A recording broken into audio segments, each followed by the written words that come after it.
victory. Your queen will not tolerate failure. You heard it, folks. Hello and welcome back. Your queen will not tolerate failure, and neither will your salt czar. Yes, I am the heir of Kislev, and welcome to the realm of Khorne. I went ahead, I forgot to start recording earlier when I did it, but you only missed like 3 seconds of me on the campaign map before we just decided to come in here and start fighting the battle at the Brass Citadel. So we're gonna get things underway. You also missed Crowboy, running his gums a little bit about the battle. So again, no big miss there. I saved you a little bit of having to put up with Crowboy. I'm gonna immediately use, Gust of Swifts, I don't remember. Yeah, Gust of True Flight.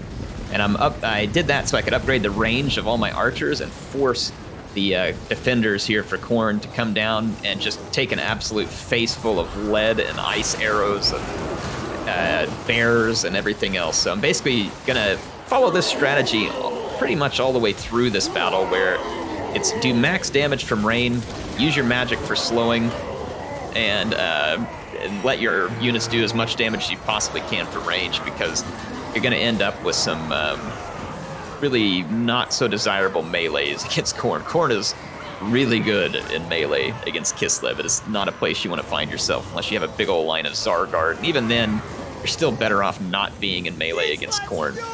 So my Cassars need to use their precursor weapons a lot, and my archers need to get plenty of fire, and then I'll use my single entities to clog up what I can. So we have defeated the defenders. I'm going to capture point 1, and I'll come back to you as we defend it against Demonic Wave 1. I used my supplies to build 3 magic towers. The magic towers cause a ton of damage for free. And then I've got Cassars guarding the ramps, and they will use their precursor weapons there. If they needed some ammo, I gave it to them. I've got Cassars facing each flank, and I'm going to reposition my archers here shortly to also face flanks. And we're going to essentially have the flanks covered like this, so that as the enemy comes up, I don't have to worry about barricades. They just tear them down, and you kind of end up wasting your money on supplies with the barricades, in my opinion. So anyway, we've got our little defense set up.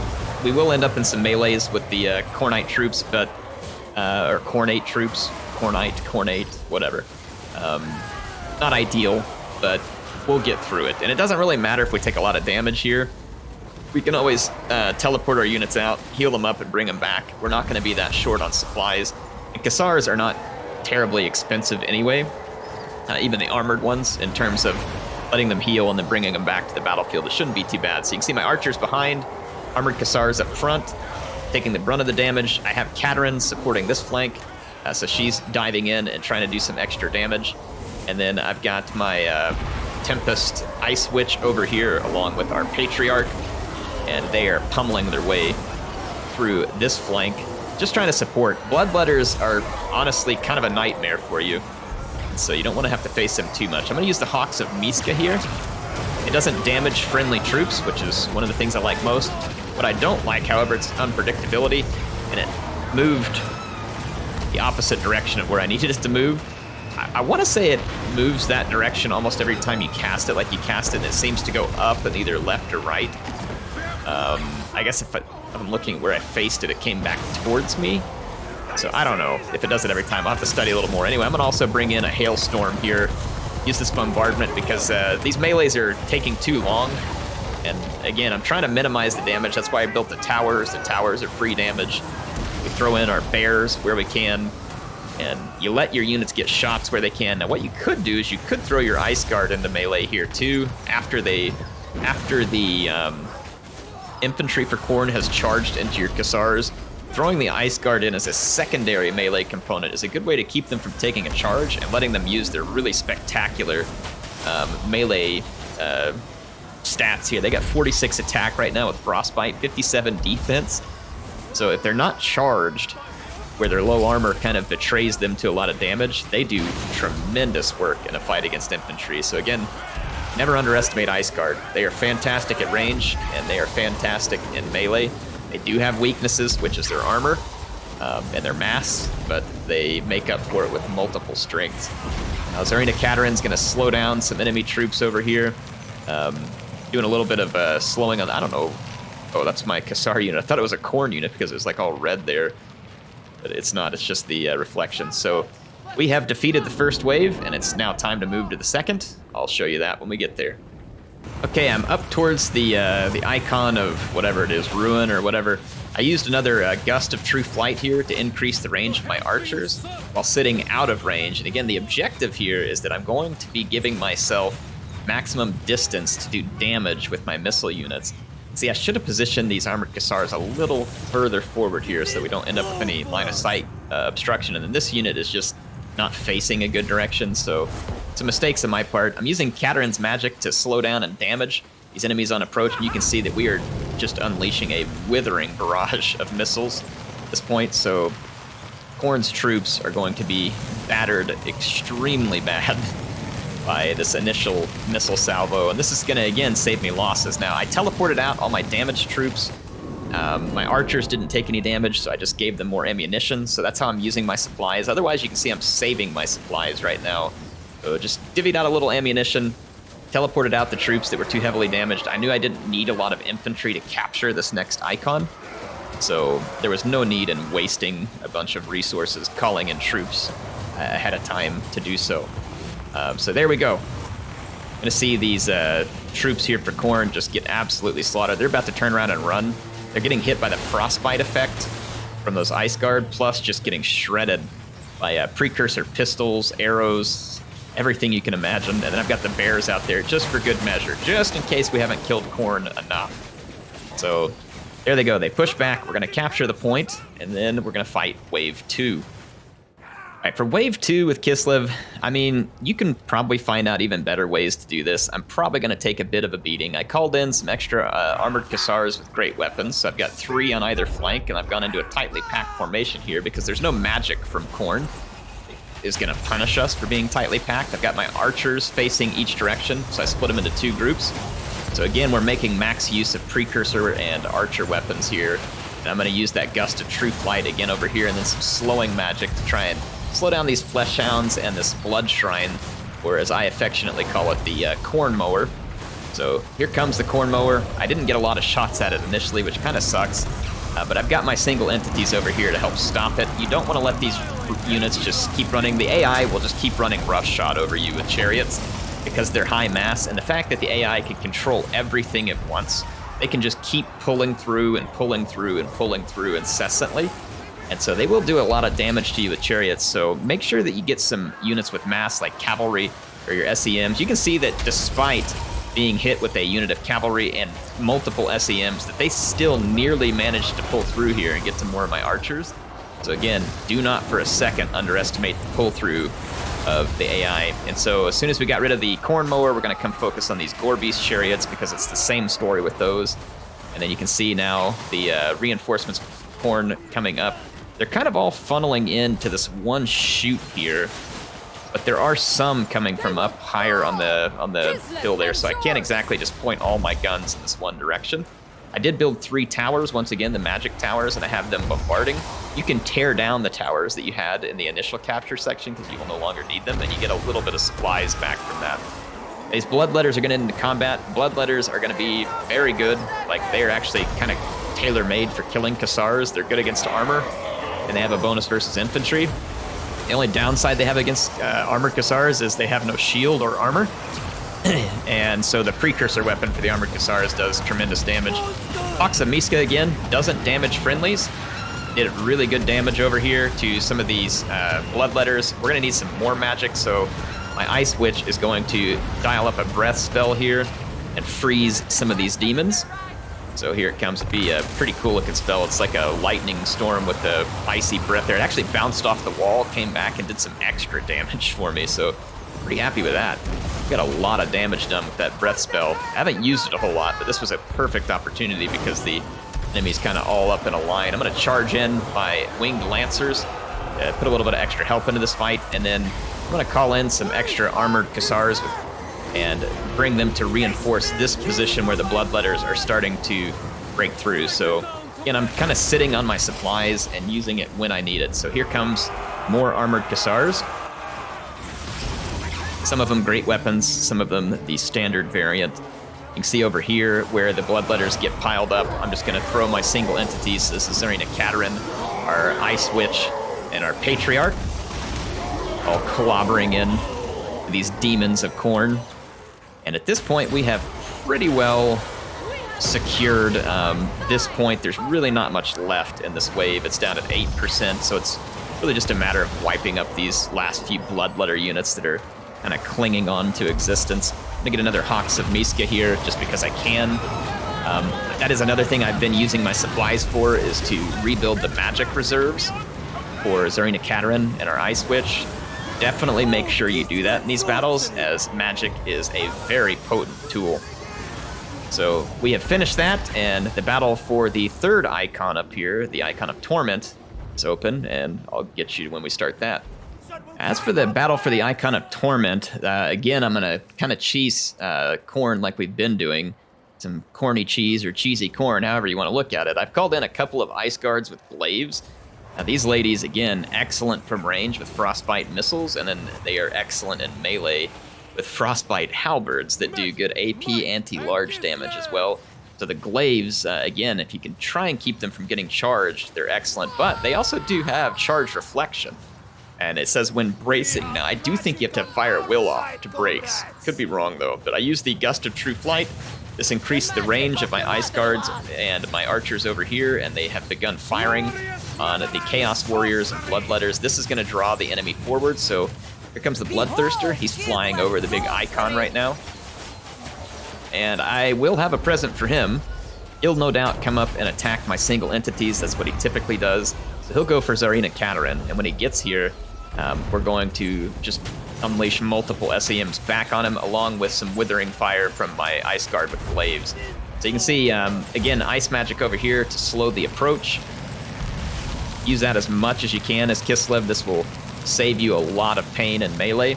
You really got to deal your damage from range. Kislev is, I think a lot of people see him and probably think more like Empire, and they do have a lot in common with Empire in a way. But they actually have a lot in common with the Wood Elves, except for the fact that the ice magic gives them a lot of slowing, but they do their damage from range. Just like the Wood Elves too. Kislev does most of its damage from range. Anyway, the Bloodthirster has landed. He's getting popped by the towers, and then now you can see now I could take my Ice Guard into melee with him, but I decided to go ahead and hit him from range, just so that I take fewer casualties. So we're gonna put what shots in that they can. They may be getting blocked by my own SEM, so this is why I said I could have put him into melee, and kind of looks like I should have at this point, just thrown him into melee, because they would have been good against the Bloodthirster. But regardless, they get volleys in every now and then. You can see it takes a lot of hit points off, as do the towers. So the Bloodthirster's dead, and now we're set to move our troops forward, capture the Icon of Torment, and fight the final part of this battle. All right, now strategy for the final wave of demons here. I saved a lot of my supplies. I'm going to call in 3 Elemental Bears. These guys are great at blocking infantry and helping to tear down single entities, and then I'm going to use whatever supplies I have left to call an Ice Guard. Now that was after building the 3 towers in the area. The towers are useful for Kislev, so let's build the 3 towers, get the Elemental Bears, bring in as many Ice Guard as you can, and then as you get more cash, just keep bringing in Ice Guard. This final battle, whether it's the sword or the glaive version, they are both good and they are both useful. So definitely don't miss that opportunity. All right, so the Gatekeeper arrives. You can see I'm already calling in more Ice Guard because I had enough supplies. And later in this battle, if you want, you can call in a unit of Warbear Riders as well to help attack chariots or the skull cannons. But you can see that my Ice Guard and my other units are going to get fire orders on the demon. He is going to come attack my Elemental Bear. I'm totally fine with that.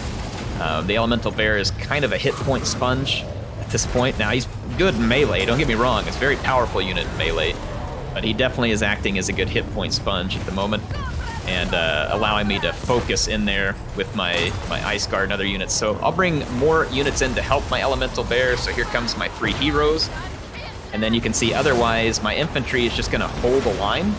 And eventually we're going to get hit by chariots and stuff too, so they will get into my back lines. But that's why I've got the Kassar Spears and the Ice Guard here. As those chariots make their way into my back lines, we'll actually find that they're going to get bogged down quite a lot. See, I've got another Ice Guard, so I've kind of got my Ice Guard with glaives positioned in here to hold. The Demon Prince is taking an absolute savaging at the hands of my troops right now, and that's great. That's the way we want it. And then the Elemental Bears are going to help hold either flank. Like, we're not going to just get completely busted through. Well, I say that right when a unit of Skull Crushers came busting through, but still, they're going to run into a whole bunch of decent melee capability back here. And it's not going to be the easy plow through that they would normally be hoping through. So you can see here the bear keeping that corn mower back off my case. At this point, the Demon Prince actually has his back turned towards some of my archers. I ran in some of my Ice Guard and melee just to help out here. So now I've got extra melee going, and again, you can see we are absolutely melting the Gatekeeper right now. Between all the tower fire, the SEMs, and the Ice Guard is extremely good in this combat, like very, very good. So again, don't underestimate him, or them, I should say, and I said him. Don't underestimate those ladies. Don't underestimate them.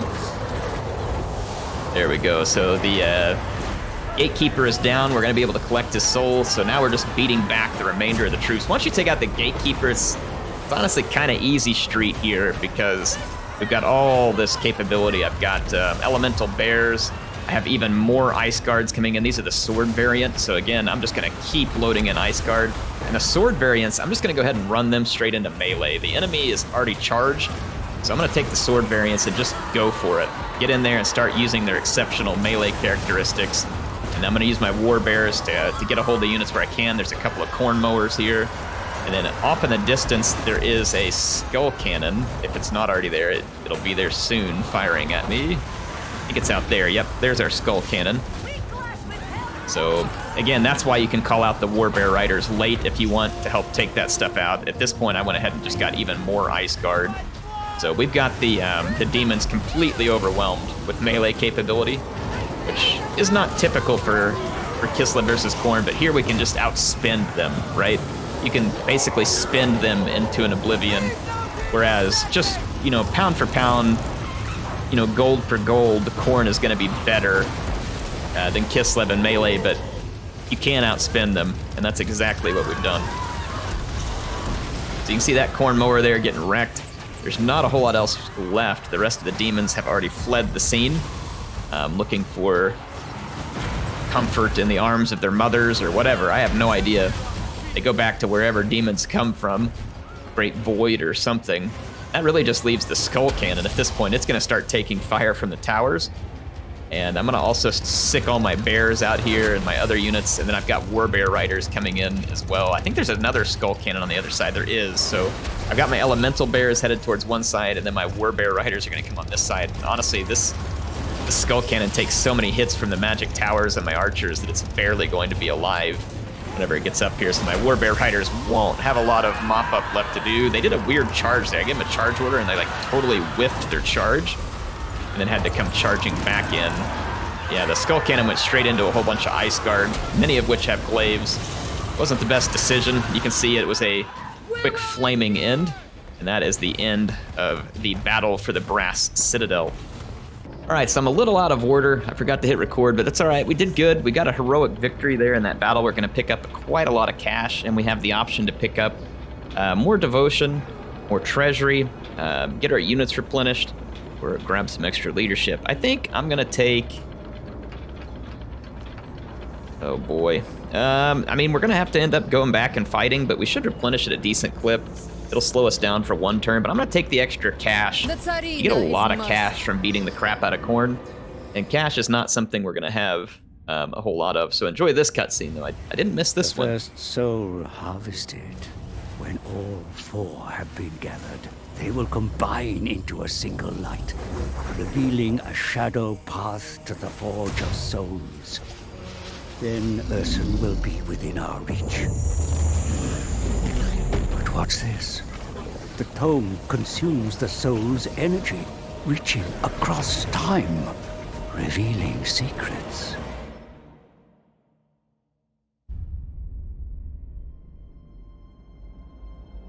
It was the Old Ones that shaped this world into a paradise. Yet the power they harnessed to move sun and rock could not be tamed. Raw magic erupted from the great cataclysm, flowing forth from a realm of chaos. So came the demons. They hunted the mortals, feeding on their souls. Yet one of their prey betrayed his kin and embraced the gods of chaos. They gifted him demonhood, and he became the first demon prince, Be'lakor. He clawed at the world, scarred it with his armies, reveling in the bloodshed. Those who seek power will always want more, and Be'lakor's lust was the greatest of all. Gods of chaos, have I not fed you souls? Have I not given you the world? Give me more power. Answer me! The four gods punished the demon prince for his arrogance. They took everything. His armies, his power, his form. Cursed to roam the world as a shadow amongst the shadows, powerless for eternity. Damn the gods.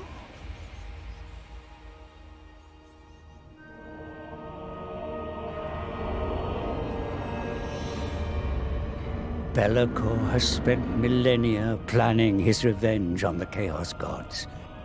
What a twisted scheme has his dark mind constructed.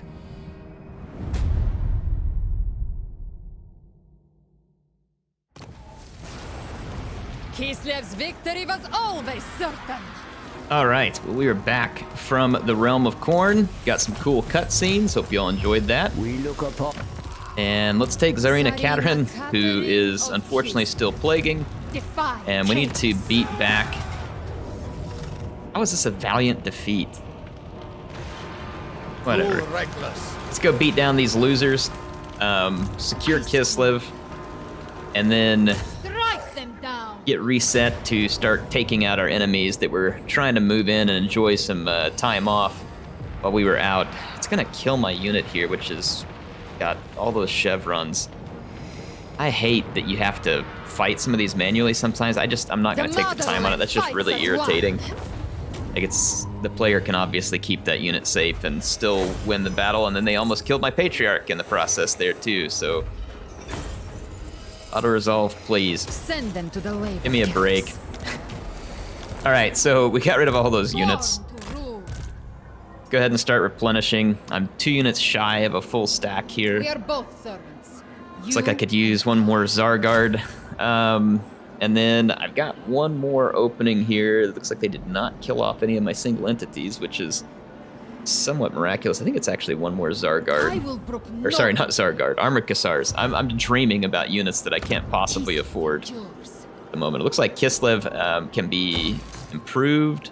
We can upgrade this barracks here to Kessern, where we can get Streltsy. We can get extra growth. And we need to now go retake Gerslev, and then ideally get our hands on Prague. I don't know if our holdings in the north will stay safe. It's kind of the challenge. I haven't been spending any extra money here because I'm concerned about my ability to protect these settlements at the current time. Get this one for extra supporters. We're going to need it in the race against Kastalton, though we are doing quite well in the race against him because we've been killing so much chaos, which honestly is pretty great. Let's do Wrath of the Bear, supporters when fighting a battle, supporters when occupying a settlement. Let's wait, and then if we're gonna fight a battle or do those things, then we'll use the devotion to do that. Otherwise, let's just hold tight for the time being. They are one people. Tzarina Katarin has leveled up. We were working on Quartermaster for her, which we should do, because if we're It ever is going to mine. have a second army, even when operating in the negative, we need to offset as much upkeep costs as possible. Because as Kislev, we will be broke, poor, and cold all the time. But then again, this is Kislev. We embrace the cold, right? So, got our Frost Maiden with an upgrade here.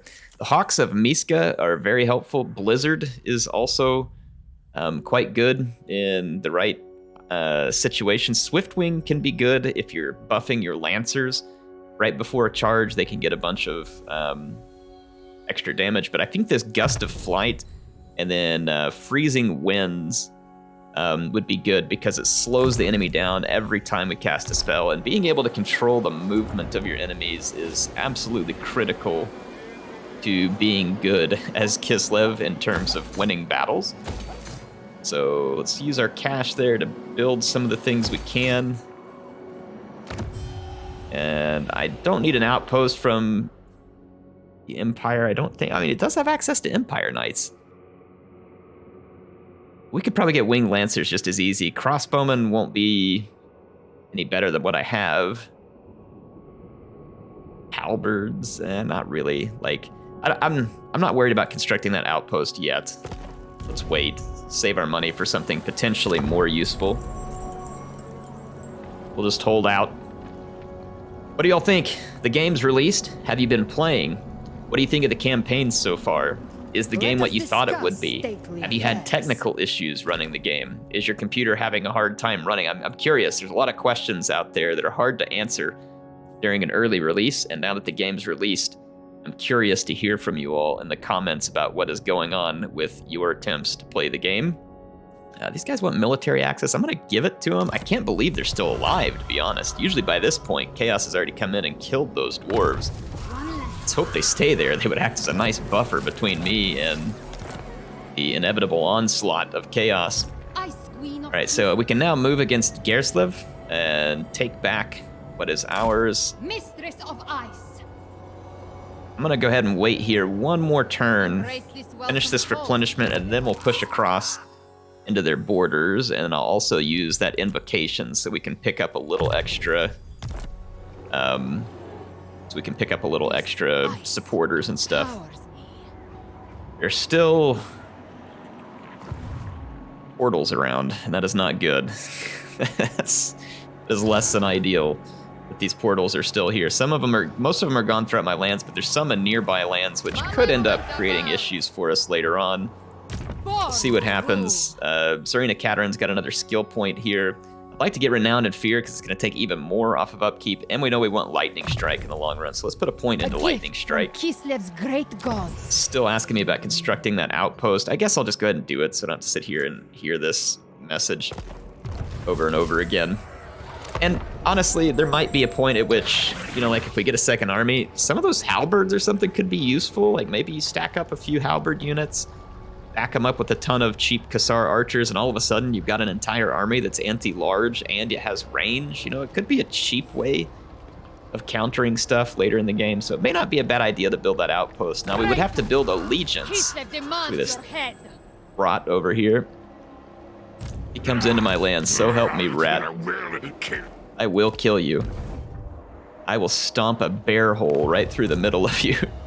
We've got some undesirable traits that we brought back from the realm of chaos. Could be worse. I've seen them be much worse. Let's go ahead and retake Kislev. It's going to be well defended. We're not really going to want to spend a ton of time on this. How are they? Well, maybe he came with the Streltsy. It's like, there's no way he's recruiting Streltsy from this. Yeah, there's no way he's recruiting it from there. So he must have come with the Griffin Legion and Streltsy, which is very convenient for him. I'm assuming these Kassars are what he recruited since then. We're going to encircle. We definitely don't want to fight those guys in close quarter with all those Streltsy and other things. If we pull them out onto open ground, feel quite confident in our position. Let's use our money to build up these towns so that we can get better defenses at all times. This guy just closed the portal for us, so that is awesome. Stilton being a great ally there. And let's go ahead and try and get some more tradable resources and build this up too, because there's going to be a lot of corruption seeping into that province. Let's go into diplomacy also and see if we can open up some more trade agreements. In fact, if we do quick deal and then we sift by trade agreements, Drac may be interested. What can we do for you on this fine day? We balance that offer there. It's a small payment. They're going to get a better deal out of it than I am, but let's do it just to help build relations with these guys. Anybody else looking for No, not really. No one else really looking for trade at the moment, unfortunately. Let's take a look at non-aggression packs. Stirland is interested in one. Sigma's god, Ulrich, can judge And let's it give whether or him not. military access as well. That way, we can hit the balance offer. They'll hand us a tiny bit of cash. Let's propose that offer. Man, quick deal makes things a lot quicker. All right, so non-aggression packs. I don't know if anybody else is like totally down with the non-aggression pack. Your offer. No one else is really up for a trade agreement. Let's go back into quick deal. Military access, not really. Defensive alliances. Drak is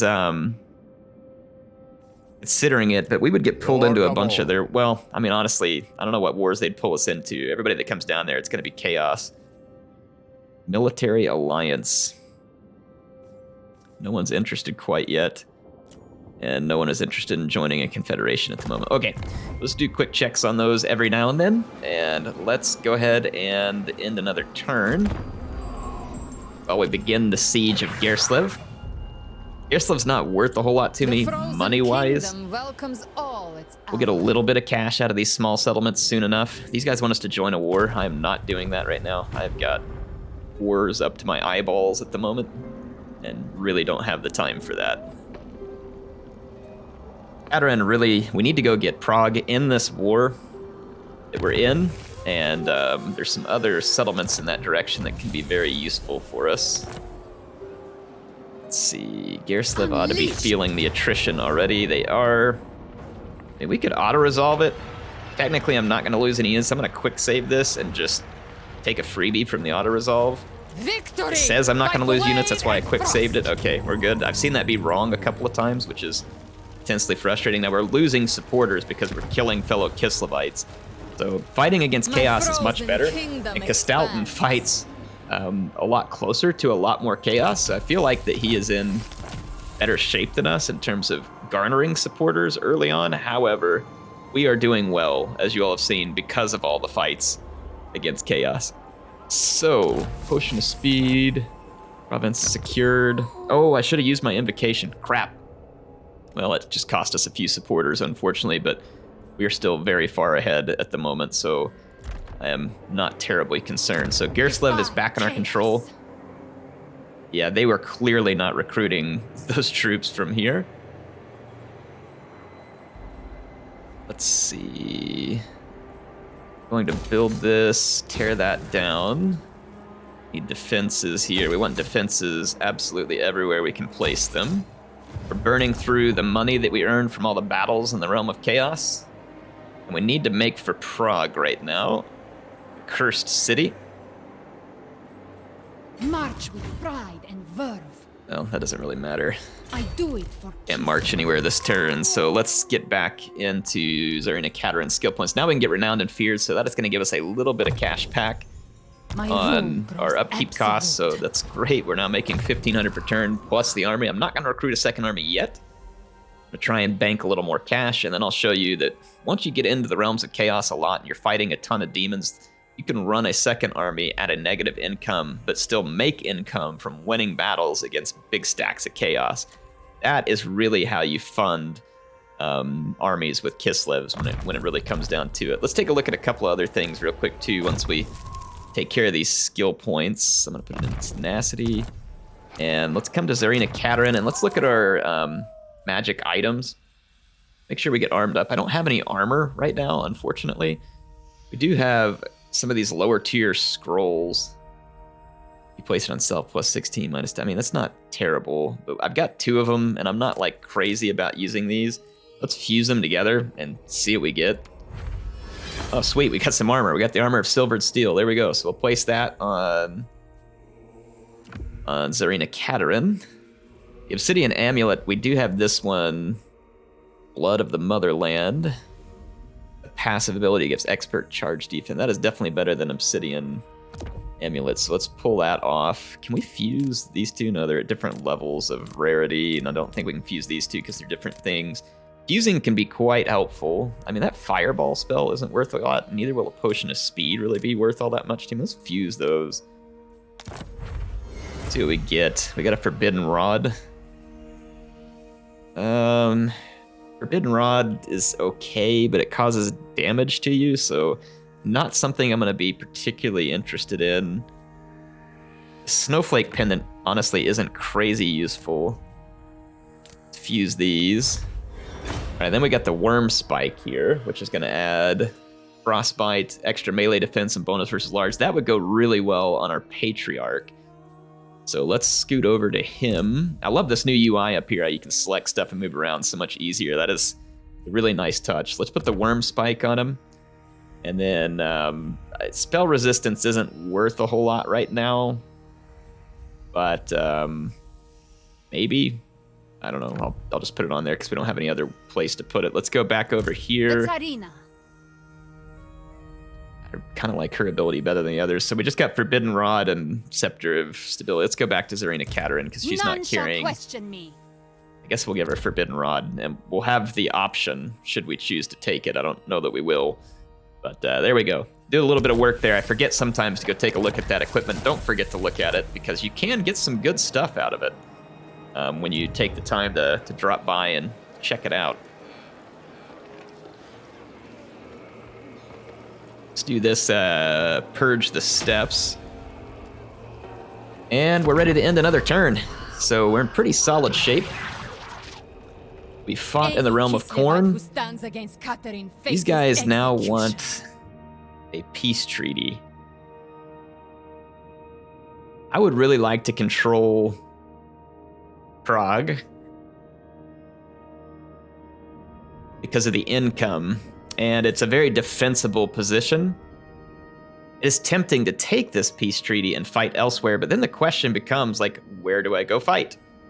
The dwarves are still in control up here at Krakadrak, which is very, very fortunate for me. We could go up here and push harder against Norska, but then that's going to expose our flank to Tzeentch and a bunch of other mess. We then have to constantly defend. But then again, if we're fighting the battles up there, then they're not making their way into our land.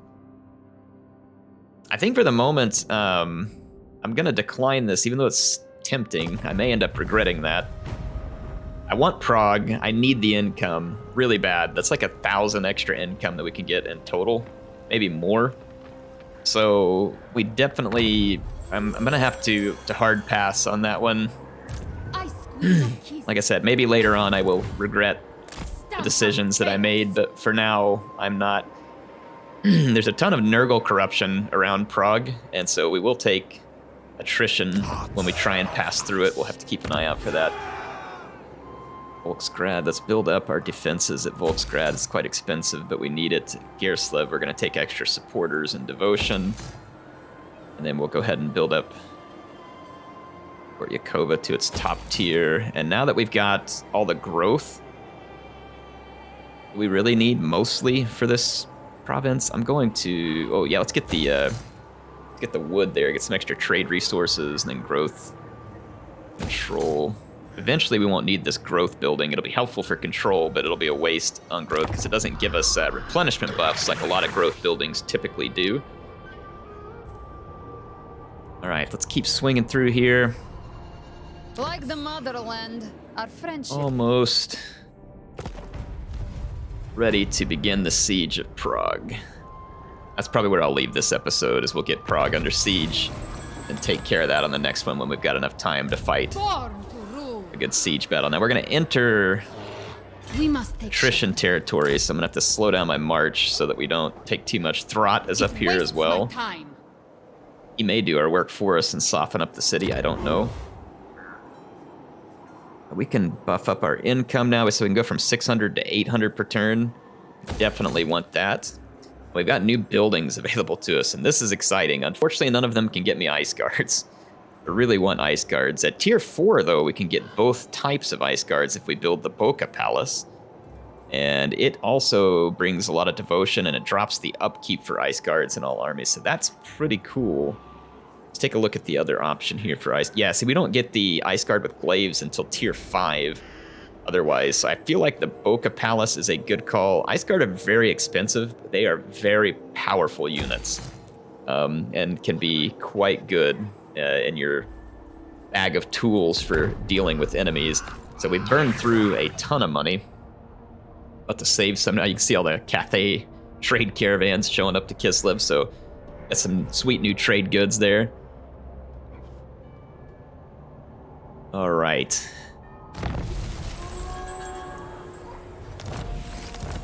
We finished our research, so let's go pick the next one. Master, so income. We don't really have we don't really have ports. I'd like to start upgrading some of these invocations. One of them is the one that does all the damage. We're still way ahead up here, so that's great news. We're doing good. Is it Urson? Yeah, it causes enemy. I want to make sure the one to Urson is upgraded first, so let's go take a look at that one. Upgrades the Urson invocation, so let's work on that one next. Okay. A gift. I'm going to be using it a lot throughout the campaign. It looks like Throt took off. Now I've got a straight line run to Prague. Strike them down. We may not even need to fight this one. It depends on the size of their garrison and what the auto-resolve is going to do for us. The auto-resolve is going to hurt us pretty badly. So let's just go ahead and start building towers and stuff. Continue the siege. That's where I'm going to end this episode. I hope you all enjoyed it. I will be back with more soon, but we'll bring the Cursed City under our control. We'll be able to get some good income from it, which we badly need. Once we do get that income, we can build up some of the rest of our settlements and then eventually get a second army where we can name a character and start some storytelling with a character of our own making. I'll probably make the lord of that army like some version of Patchy, like Ice Patchy or Czar Patchy or, whatever we do. We'll do something fun with it. And then you all can help me name some characters in his army. Should be a good time. Anyway, I hope you all are enjoying this. HeirofCarthage signing out for now. I'll see you soon with some more action in Total War Warhammer 3.